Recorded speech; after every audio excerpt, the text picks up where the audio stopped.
So it turns out that all the talk of unity from American officials about the need to confront challenges together with the European Union ends precisely where U.S. profits begin, even if it means that those economic gains come at Europe's expense. And European officials seem to be panicking over what now increasingly appears to be an inevitability as Washington makes a power play for European industry. We must clearly tell our U.S. partners that it is a major problem for us. It could create a major shock on European industry. The U.S. has just entered this new globalization before our eyes to develop its industrial capacity on American soil. Europe must not be the last of the Mohicans. There are only a few weeks left. Once the act is implemented, it will be too late for us to achieve any changes. It was only earlier this month that U.S. Treasury Secretary Janet Yellen vowed to work with European allies to help them understand how the Biden administration's Inflation Reduction Act was actually a good thing for Europe. But France and Germany in particular still aren't seeing it that way.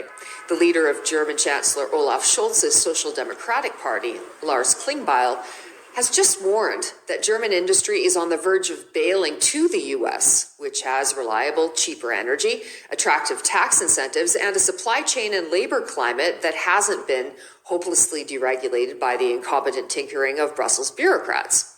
Western economic analysts generally concur with the dire assessment and warn of industrial shutdowns for Germany and a looming recession for the Eurozone. Meanwhile, the French government is shoveling 10 billion euros in aid out the door to businesses in an attempt to buffer the skyrocketing energy costs.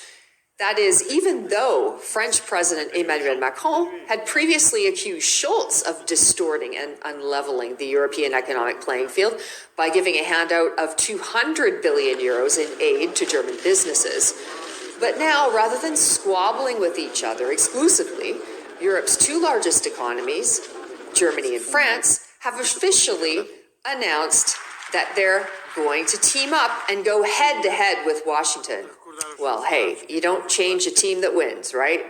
No doubt the Biden administration is shaking in its boots, particularly when those boots have done about 200 laps around Scholz and Macron, while they've been busy trying to tie their own shoes, while also fighting over whose brand of shoes provides an unfair advantage over the other. Nonetheless, Berlin and Paris are now announcing a new European sovereignty fund to help businesses invest and stay in Europe. Basically, it's now a contest between the US and the EU over who can outspend the other with government subsidies. We're talking massive transfers of wealth from taxpayers to select corporations. So much for those free market capitalist values that the West is always talking about. Now, on both sides of the Atlantic, Western governments will be picking the so-called winners who get government cash bailouts and the losers who don't, just like during the COVID pandemic or with the economic crises of the past 2 decades. And bailouts for businesses aren't the only thing on which Washington and Brussels are set to square off. Take a listen to the bloc's chief diplomat, Joseph Borrell. Certainly, the United States are our most important ally, but, in some cases, we will not be in the same position or on the same approach towards China. We cannot think that we can build a future without taking into account the enormous strength of a country that is called to play its rightful role in the world due to its size, due to its economic strength.